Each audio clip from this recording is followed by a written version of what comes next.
Hey friends, how's it going? Ash here. Welcome back to Extra Gents Scents. So I just did first impressions on the new Coach fragrance, Coach Open Road. And along with that fragrance, I bought this one, Tom Ford's Ombre Leather Parfum. Yeah, I'm a little bit behind here. This technically came out last year, but just haven't pulled the trigger till now because it's expensive. Yeah, that's literally the only reason.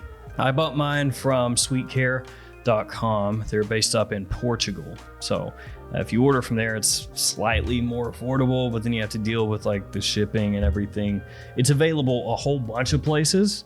It's just none of them are really cheap. So in today's video, what I'm going to do is I'm going to open this up, show you the presentation and spray it on, see how it is and see how much I like it compared to Ombre Leather 16, which is just Ombre Leather, but in a private blend bottle, because that's the version I own. So let's jump into it. Let's crack this open. Let's see how it is.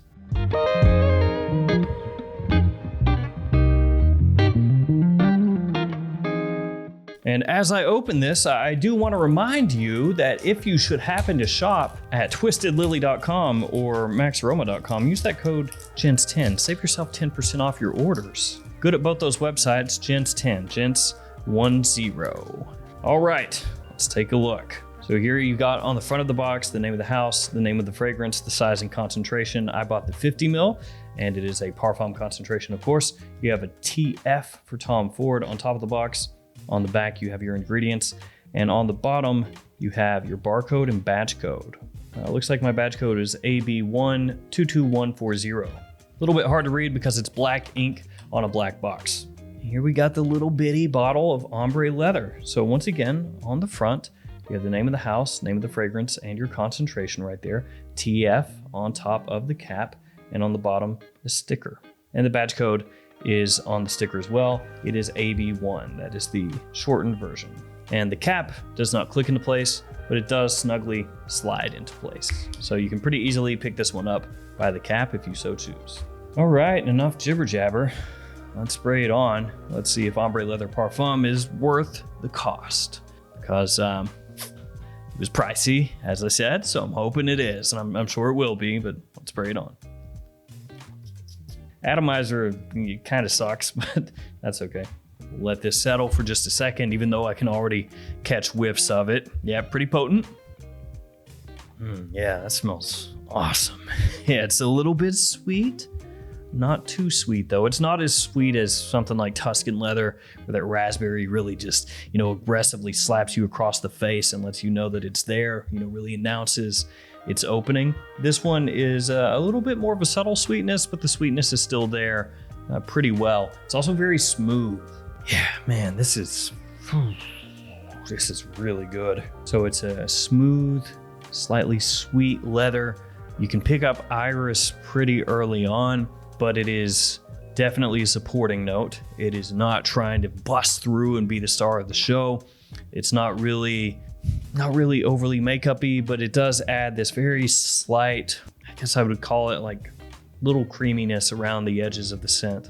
There's no spiciness here at all. It's completely devoid of that, at least as far as what I'm picking up here. The jasmine here, really nice. It's adding a softness to the fragrance. It's helping to balance out that leather, almost to the point of the leather becoming like a suede, where it is just so smooth. As I've said a number of times here, the jasmine is blending together with that just perfectly.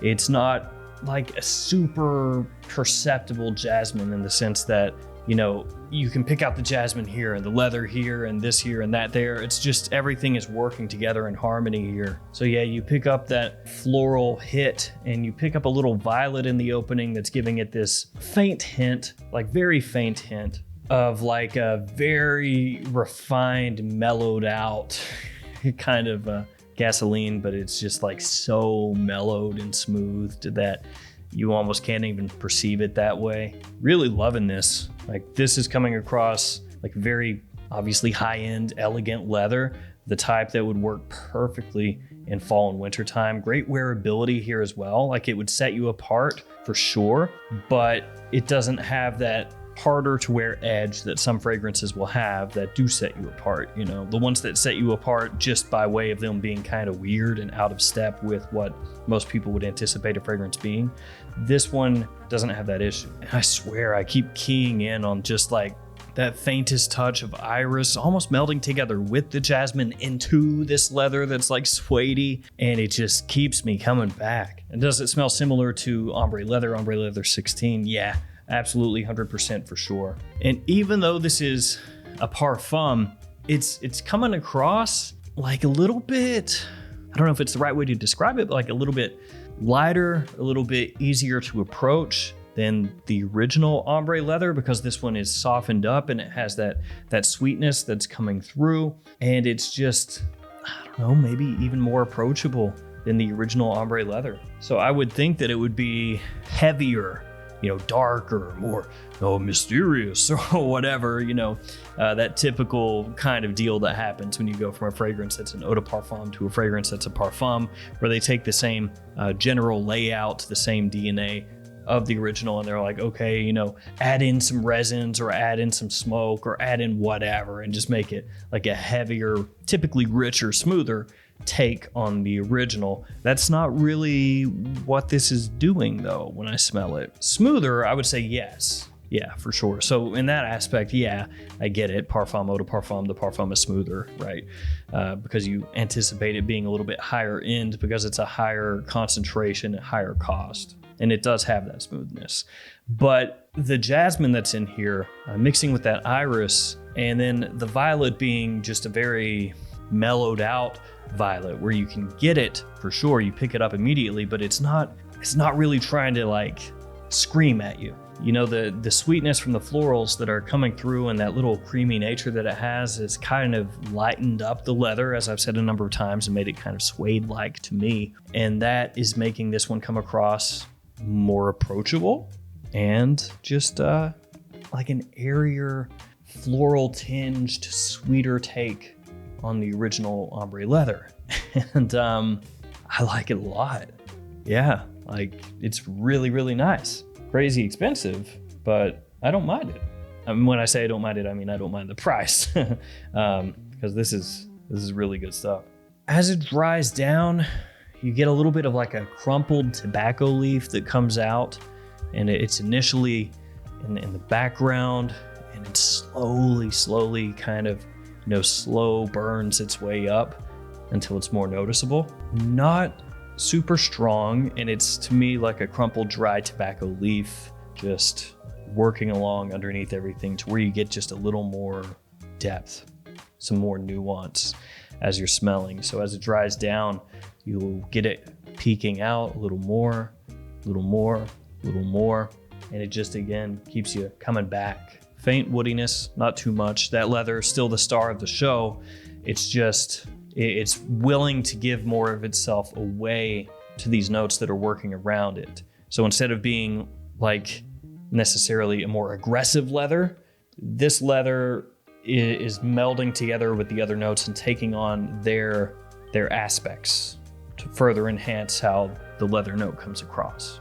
This is top-notch stuff. There is a reason, obviously, that Ombre Leather gets so much love. Both the original Ombre Leather 16 and then the signature collection release, and then now this one. And I've been really, fighting off buying Ombre Leather in the signature collection because I have it in the private blend collection. So I'm like, why would I buy it again and spend all this money to get it in the signature collection when I already have this stuff? But after buying this and giving this one a whiff, no, I think I'm gonna have to just pull the trigger and buy that one. I've been whiffling and waffling on it, but I think it's gonna have to be. I'm gonna have to get the signature collection release of Ombre Leather. Not Ombre Leather Parfum, obviously. I already have that right here. Now, this is the first time I've worn the fragrance. Can't really talk to you about performance. My expectation is that it would last a very long time off skin. That's how it is appearing right now as I've let the fragrance dry down. And projection, I would think, would be above average, maybe not quite as much as the original, but it does appear to have quite a good push to it. In terms of seasons, fall, wintertime, and it's more of an evening scent for sure, smelling it here. But you could wear it during the day as long as it's a little bit chilly outside. This isn't the type of fragrance I would wear like, you know, at the beginning of fall when it's still decently warm outside. And depending on where you live, and maybe it's warm all year, but assuming that you get fall and winter, that's when I'd wear it. So that will do it for me for these first impressions on Tom Ford Ombre Leather Parfum. All of my first impressions here are positive. Other than, I guess, if you wanted to, you could say that the bottle itself, you know, looks fairly cheap, if you want to call it, and the atomizer's not so great. But, you know, those are really, really, really minor gripes that don't matter at all at the end of the day. So there we go, first impressions of this, man. So good, so good. If you like leather fragrances, if you like ombre leather, check this one out. Really love the twist that they did here. It is very close to the original, but the changes, that twist, it does make it have some intrigue to me. I really enjoy it. The iris jasmine mixture, that sweetness, that somewhat lightening of the leather and making it come across more suede-like, and then that faint tobacco leaf coming through. Really good stuff. If you have smelled this one, let me know what you think about it in the comments. And also let me know if you like this one more or the original more. Stay safe out there. See you again another day with another video. See you guys later.